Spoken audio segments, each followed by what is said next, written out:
Welcome to the Business Vitality Podcast. My name is Catherine Cantey. I am the host and an executive coach. I work with teams, individuals, and leaders to help create measured leadership change. We do that using practical applications, and our clients are creating 100% measured results as seen by those around them. Not necessarily what I think or what they think, but what the other people are seeing. And they are being recognized for the hard work that they're doing. If you're interested in learning more about some of the work that we're doing, you can learn more at catherinecantey.com. I would love for you to subscribe to this show, to Business Vitality. This is my way to continue to pay it forward and share business best practices. Stay tuned and listen to the interview. Thanks for being here. Andre Martin, you are the author of Wrong Fit, Right Fit, and the founder of Shift Space, found on the web at wrongfitrightfit.com. Thank you so much for joining us. Catherine, thank you for having me. It is a pleasure to be here. I'm very excited. I enjoy our conversation before. I enjoyed the research that kind of led us to this opportunity now to be able to speak. And I'm just intrigued on a lot of different topics. But before we jump into it, can you just explain the work that you're doing and the book that's coming out, Wrong Fit, Right Fit? People are curious. What is it? Tell me about it. Yeah, so Catherine, I've spent 25 years in corporate America, really in these jobs as chief talent officer or chief learning officer, helping big companies feel small. Another way to put that is to really create workplaces that are engaging and high commitment. And over those 25 years, one of the things that really has been in the back of my mind is that every company works for about 60% of the people. And then there's 40% of the people that are out there every day wanting to do their best work, and they just feel like it's hard. It's like they're slogging through mud every day.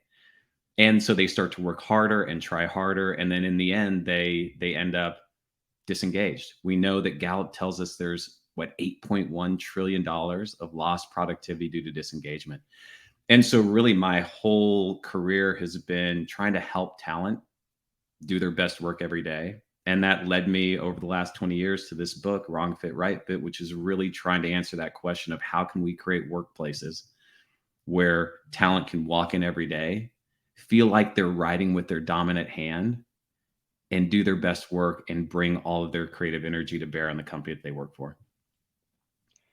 Okay, that hits home for me when you talk about how big companies want to feel small.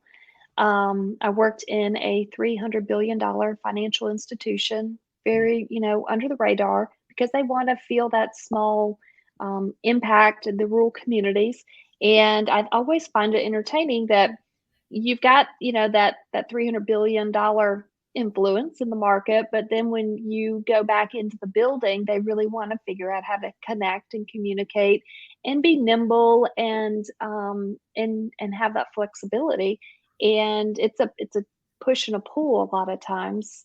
You shared some of the companies that you've worked with. Do you mind kind of sharing those companies that you were with before you went out on your own? Yeah. Yeah, sure. So I started my career at a place called the Center for Creative Leadership, which is one of the largest executive development firms in the world, based near you out in the Carolinas.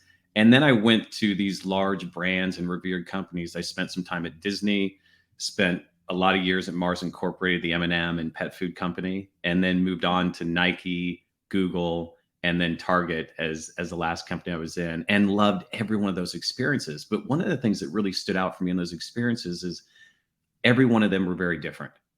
Every company had a different way of setting strategy, solving problems, collaborating, managing conflict. They had a different way to give feedback, to develop their employees. They had a different relationship with time. And often when we are choosing jobs as employees, we look at the brands, we look at the products, but we don't think about how does that company actually work? And does it actually work for me? And that's really where the book starts to lean in, is to say, there's not one way of building a company. There's not one way of driving engagement. And as companies, we got to be really clear about who we are and how we work at our best. And as employees, we got to really pay attention to, is this the kind of place that I can walk into and feel like I'm riding with my dominant hand every day? Because if not, all your creative energy goes to the coordination of work, trying to figure out the secret decoder ring of success, as opposed to the thing that you do the best in the world. What you said with there's no like one solution that's going to fix everything or one solution to make everything run smooth, that hits home because even when I was working with different levels of executives in the organization, I found the higher that you go within the organization, there is no right answer. And everybody's just doing the best they can with what they've got. And then, you've got the folks that are on the front line that may not be exposed to some of these executive conversations, but being able to navigate through these organizations, you learn that everybody is trying to do the best they can. There is no like rhyme or reason of why we're doing sometimes we just got to take a chance and we've got to go into a new market or we've got to make really hard decisions. And so to be able to do that, you've got to be able to build trust within this organization, trust at the front line, trust at the executive level. I like to talk that business vitality is bridging these three areas, which is that front line with sales, the back room with operations, because we need to understand what is capable, and we got to understand what the strategy is that's in the boardroom, because we've got to have the strategy that's going to carry that business. But for me, it always goes back to that customer on the front line, making sure we're delivering what we need to. So how do you build trust in these big organizations where you don't always get exposed to everybody all the time to really understand what we're getting into? Catherine, I love the question. And I think you're leading into one of the most important conversations companies can have right now, which is if you think about 10, 15 years ago, things were a little bit more stable, right? Our markets were a little bit more stable. Our strategies were a little bit longer term. And so we could really just bring in our employees, the best talent, get them set up for success, and then let them do their job. In today's world, you have to re-recruit your employees every single day, right? Because there's so much distraction in the world. There's so much change and disruption. There's so much noise that's pulling on us, so many demands that we have. And so one of the things I've been talking a lot about with employees, with leaders now, is to say, hey, your job is no longer to just manage work. Your job is re-recruitment, and it's a ground game. And really the way that I simplify that is to say there's 4 basic questions that you should be asking and answering every day for your employees. The first one is, why is the world better with us in it? People need to know that the place they're working is having a profound impact on the world in big and small ways. The second one is, how do we make money or drive value? One of the things I see, and you probably saw this too, is when you're sitting in the middle of a company in your job, you don't actually understand how the company makes money. And therefore, you don't really understand why your job is important to everyday success. And so we need to make that super clear for people. The third one is, how do we get work done? Right? Every company has that secret decoder ring of success, and we need to provide that to people so they're not walking around in the dark. And then last but not least is, what's our unwavering promise to you in return for you bringing your creative energy and best effort to our company? And that's the promise that we're making to our employees. And I think if we saw our jobs as re-recruiting our frontline employees every day or back of the house, and we answered those questions, we would see commitment and engagement start to rise pretty quickly. Because a lot of what's holding people back is they just don't know what's important. They don't know why they're doing what they're doing. And they're not sure of what's in this for me. How is this company making me better or leaving me net better off? Where did your 4 questions come from? They just came from the work that I've been doing for a lot of years, right? So I led teams that worked on employee engagement, and then through the book did interviews with over 110 kind of leaders and employees at this point. And those questions kept coming up, right? People are looking for meaning. They want to know why their job's important. They just want to understand how to do the best work possible. And they want to know that working at a company is going to leave them better than when they walked in the door. And that, like, those 4 questions are just, they're simple, but they're really powerful. And we have all these touch points in a single year that we can answer them for people, right? So imagine that every employee has probably 1,000 touch points with their company, where they bump into the company, where there's an opportunity to re-recruit them. And we just don't use those as powerfully as we could. I would have to agree. And I see businesses that I work with, prioritization is, I would Mhm. call, an opportunity, because everybody thinks that everything is super important right now. And when you leave the meeting and you go back to the office, and or you go, turn off the Zoom call and get back to work, everybody just gets in this react, react, react mode. Nobody's really taking time to plan. That's right. They're just shooting from the hip and just trying to stay alive, and it's not creating the impact. And then you've got CEOs that I have worked with over the years, big organizations, and they can't find anybody who can think. They can find people who can shoot all day long. They can find people to react all day long. They can find people to fill out the TPS reports all day long.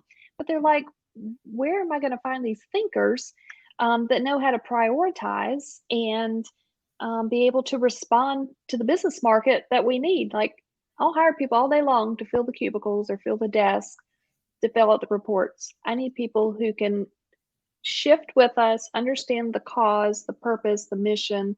I need people who can think and problem solve. Yeah. Do you want to talk a little bit about the prioritization and just that? I'm almost even, I've got somebody coming to mind right now that I'm working with. They're just adamant that this thing to call somebody is not part of their job. Hmm.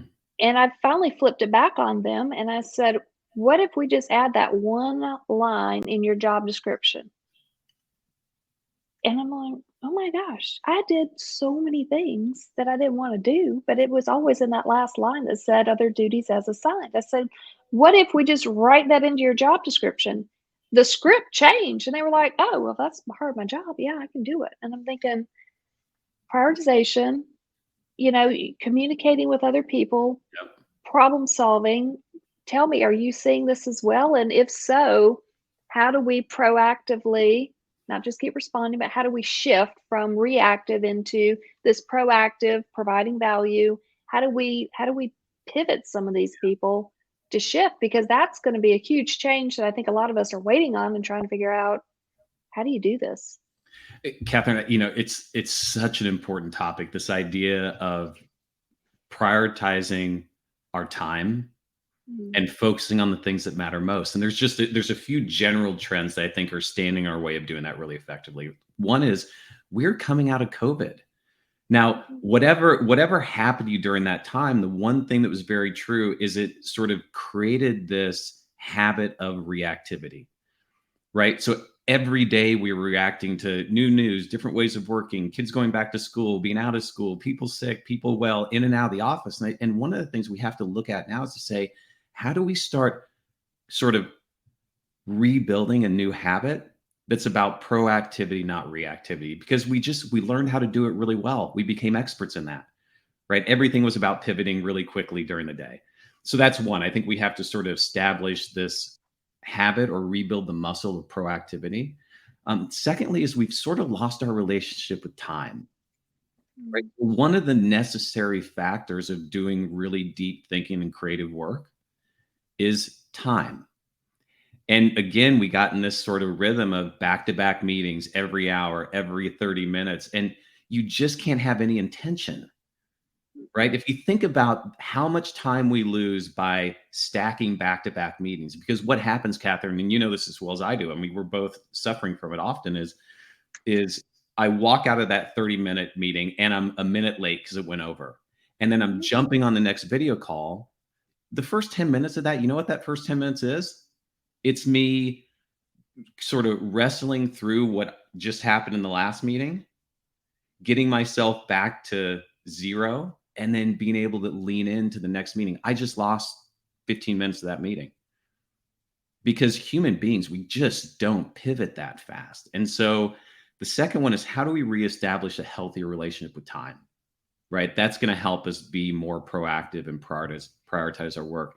And the last one is, this is the conversation I have with a lot of CEOs, is I'm like, hey, realize as a leader, your calendar is the company, right? The way that you use your time tells everybody what's important. And Mhm. so I don't think we mine our calendars as well as we should. Because here's the deal: is you look at your calendar, and I would ask any executive, any leader, any actually frontline employee, is the conversation you're getting ready to have $1 million conversation? And if it isn't, why are you having it? And is it really important to the future of the company, the future of your team, the future of your career? And I think if you start to be more mindful of how you're spending your time, how you use your calendar, it really helps people to gut check, is this important? Especially important for CEOs, right? Because the only job a CEO really has is you add legitimacy to conversations. Every time you put something in your calendar, you know what you're saying to your company? This is important. And so just being a little bit more thoughtful the way that we think about the conversations we're going into, the conversations we're holding, and the ones we're adding legitimacy to can be a really important unlock to higher levels of creativity. Time is at the core of Yep, every business that continues to succeed year over year, decade after decade. They know how to use their time. they do. And they have a gift of not looking burned out. They have a gift of, like, there's an abundance of time, an abundance of resources. They'll get behind the 8 ball and they're okay. Like, we get here every once in a while. They Yeah. know how to use their time. And I was reading a book called Winning, and the book, like, I'm just addicted to this thing right now because they talk about focus management, not just time management, but like, how are we focused? And when you talked about the meeting where, because I've got a group that I'm working with, and they do a meeting from top of the hour to top of the hour, and then they're going to be 2 minutes late to the next meeting. And you see the processing of, they're still processing what happened at the last meeting, and then they're not with us, so we just lost 15 minutes of this next meeting, and then it just compounds over and over again. Totally. Do you have people that, I know people are living in this space right now? I have my own tips and tricks that I try to offer, but I would love to hear from you. How do we stop what they're doing? Like, do you have a few things, just immediate things that could be easy to implement to help people if they're like, yeah, I'm in that mode and I can't get out, I'll never get out? Do you have any suggestions for them? I do. I think a few things that are super helpful and really simple to do. The first one is block the first hour of every week to simply just do a little bit of work on the calendar for the upcoming week. So it's just triage. It's like really look at that week that's ahead of you and say, hey, if I'm being honest, am I essential to every one of these meetings that I'm in? Mm. Is every one of these meetings important to me or to my company? And is there any other way to do this work? Right? Because I think both those three things are important. The first one is, do I really need to be at the meeting? Often we're joining meetings because we have FOMO or because someone put in our calendar. But think about yourself and say, hey, the best thing I can do for that meeting is actually remove myself if I don't need to be there, because fewer people, fewer voices, you just get more done. And so I think that's really important. Do I trust this group enough to be able to do that work without me? Right. I think that, really that second one about, looking at the meeting of, is this just really important? Like, why is this standing meeting in my calendar? Why do I have it? Why is it there? Is it really providing value? And if not, why not? And I think that's another. And then the last one, really this idea of, is there another way to do work? Right. I see so many meetings where I'm like, you could have done this on a Google Doc Mhm. in literally 10 minutes, and we just took 2 hours to get through it. And most of the meeting, we're not actually doing work. It's really a lot of coordination. And so I would just ask people to say, hey, there's a million different ways to get work done now. Why don't we start using asynchronous elements to get work done? And so that's one. That triage of the calendar is really important. I think the second one for me, and I use it religiously, is I only set meetings for 45 minutes. Right? 30 minutes are often too short. An hour-long meeting means that our calendars are back to back. But if you set the 45 and you say, I'm going to give myself 15 minutes of transition time, you're going to be amazed at how much better you are. You do pre-reads that you're supposed to do. You take a breath. You have intent about, why am I at this meeting and what am I going to try to get done? And you will fly through your calendar as opposed to losing time and losing space. And then the last one I would say is be really mindful of the right and left boundary of your time, right? Because often what we're doing is we're letting our work bleed into our lives. And so therefore our families are getting the rest of us, not the best of us. Mhm. And that is a recipe for disaster, because if life outside of work isn't magic, you cannot be great at your job. And so I tell people today, I'm like, hey, every one of your companies will take everything you're willing to give. Mhm. But if you put boundaries on your time that are equitable, then you know what? People will start to follow you to that schedule and to that calendar. And so those are three things that I use every day that I hope help people. Fantastic. Thank you. And I like the buffer idea of the 15 minutes because it gives you the space to go get, to have a break, a mental break, just get up, walk around, just to go get another drink or a snack or something, knowing you're heading back into whatever it is that you're doing. And it's just not back to back to back because we're just not going to be any good at the end of the day if we're doing that. And what you're talking about, we don't want to give what's left over to our family. We want to be able to give them the same prioritization Yeah. because they're going to be there regardless of work. If we treat them the way that, we want to, we've got to have the dedicated space for them as well. They're a huge part of our lives. It's not just about work all day and come home burned 100%. out. And the other thing I'd say, Catherine, which you just hit on, is the 15-minute buffer Hmm. has another really great benefit. Because our meetings are shorter, Hmm. we tend to make better use of time. Right. So when you start saying, hey, it's not that you will have fewer meetings as a result, but you're going to be more choiceful of your time. And you're going to be more choiceful of how you use that time when you're in those meetings. And that's why the right and left boundary of your day and those 15-minute breaks, they're actually going to make you more productive. You're going to get more done in fewer moments. And that will start to drive down burnout, drive up engagement, and really get us back to that place where people are walking in Monday excited to be there.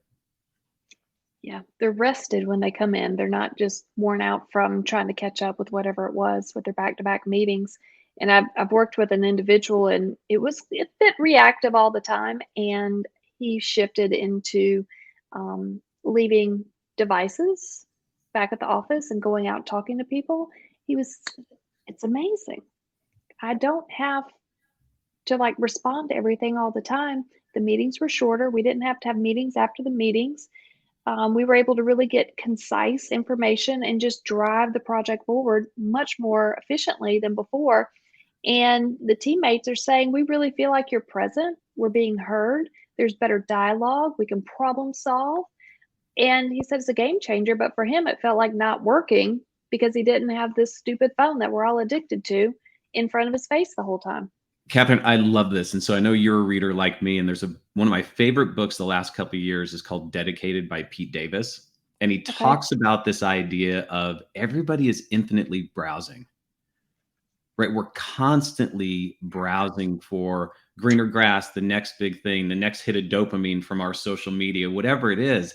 And he talks about this idea of that's one of the biggest reasons why we are seeing commitment lower. We're less committed to our communities, less committed in our families, less committed to our companies. And part of it is because we're just ultimately distracted all the time.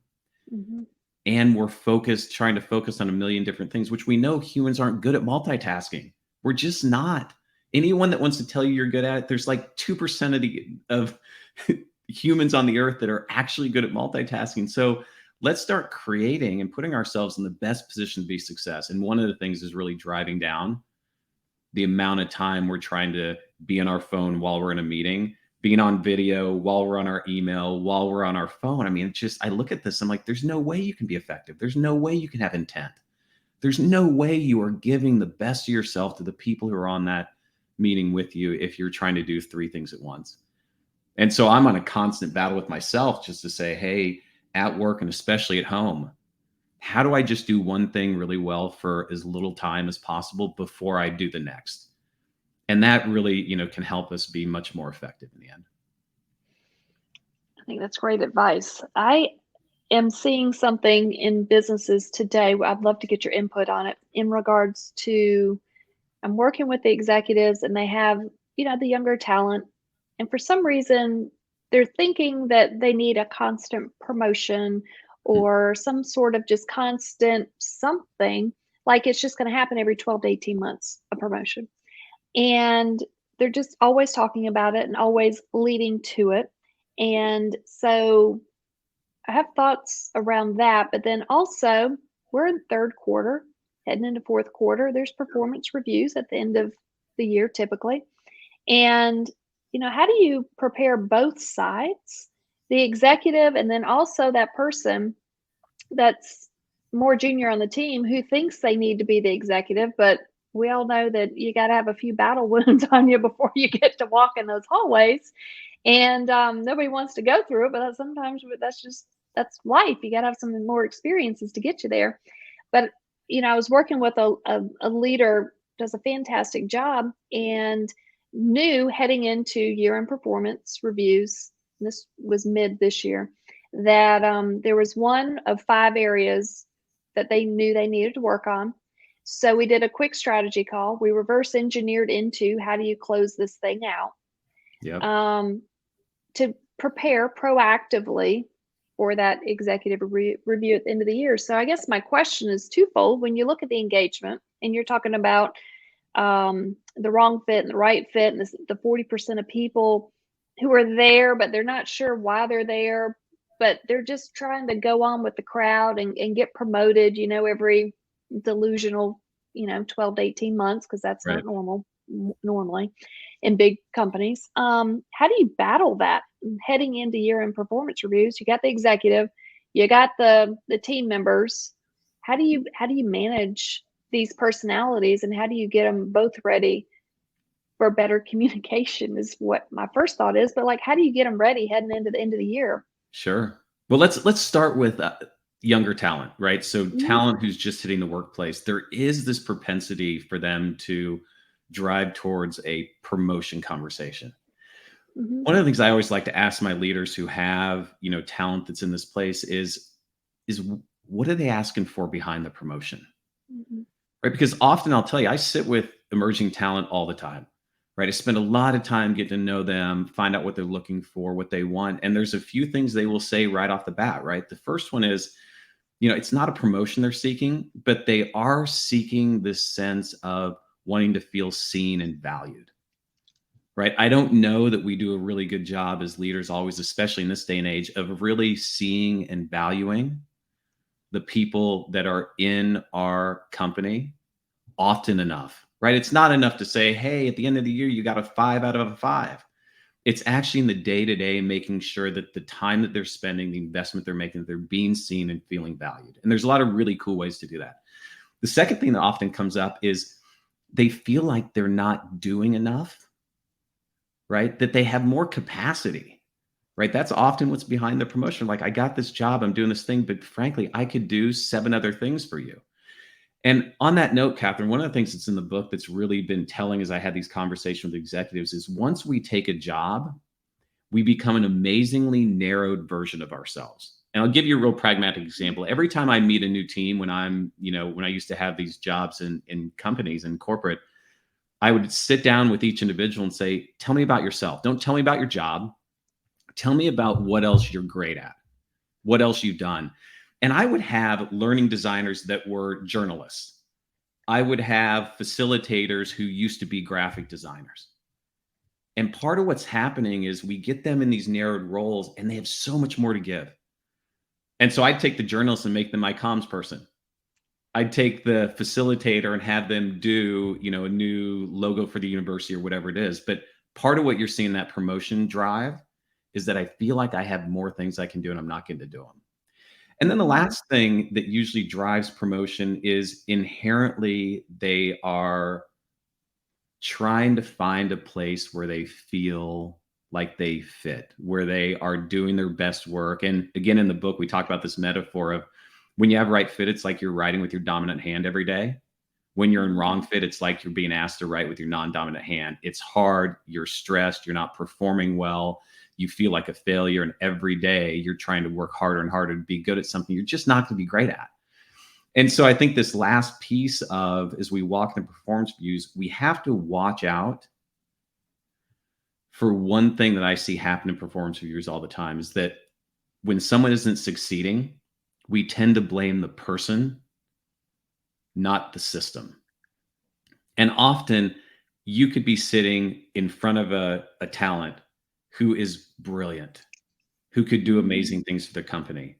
And there's something holding them back. Either they don't work like the company works, they don't have a great manager, they're not doing the right kind of work, or they're in a highly dysfunctional team. And so just be really careful, leaders, as you walk into performance reviews. If you have someone who has been performing up to par, don't make the assumption that it's purely because they are not skilled and they're not capable. There's a lot of other likelihoods that are standing in their way of them being great. And I'd say to talent too, hey, if you're walking to performance review and you don't get a good review, don't attribute it to your capability or your self-worth.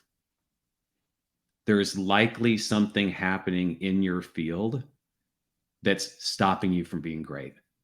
And I just watch so many people, they get a poor performance review and they try to work harder and they try to do more and they try to, and in the end, like I said, they start yard sailing their life. If it's not going well, it's probably not going to get fixed by just doing more of the same thing or working harder. You got to really step back and ask yourself, why is this happening to me? Why aren't I succeeding in the ways that I used to? What is in the context or in the company or in the way that it works that's hard for me? And are those things I can fix? And if not, how do I find a place where I can be better? That is dead on. I love it. What do you tell the executive who's at the other end of this conversation? I would say to the executive, you have a job to do in this moment, and it's to make sure that everybody that's under your leadership is living up to their full potential. If they are, don't take the credit for it. It's probably about them. And if they're not, don't blame them. You probably have a part to play too. And so I start with, hey, just realize that every relationship is 50-50. 50% of it's probably the person, 50% of it is probably you and the company. And go into the performance review being accountable for the pieces that are standing in the way of people being a success.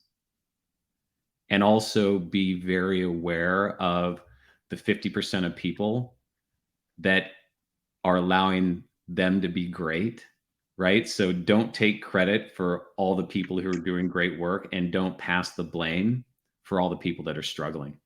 It's 50-50 all the time. And you got to walk into performance reviews understanding that, believing that, and accounting for that. And I don't know that we always do as we walk into those reviews. Can you tell me a little bit? You've got a book that's coming out. We're wrapping up now. The name of it is Wrong Fit, Right Fit. Tell me a little bit about when it's coming out, where people can find it, and what they should expect if they pick up the book. Yeah, you got it. Thank you for asking, Catherine. It's out September 12th. It's available right now in pre-order on all the big booksellers, Barnes & Noble, Amazon. And the premise of the book is that there's $7.8 trillion of lost productivity due to disengagement. And so if you're a talent, the book is really situated to help you understand a little bit better about who you are, how you like to work, and what you're solving for right now in your career. And then it gives you ways to either build that in the company you are, or to do a better job of looking for it as you go out and start to interview for different jobs or different companies. And so that's one piece of the book. The other part of the book is really meant to help leaders and executives to get clearer about the work principles, practices, and platforms that you use, create a more authentic view of that to your employees, both perspective and otherwise, because right now we market these aspirational versions of our company and it creates a mismatch of expectation. And so how do we as leaders create an authentic version of who we are, make that really consistent, and create a space where anyone that comes through our door can be great every day?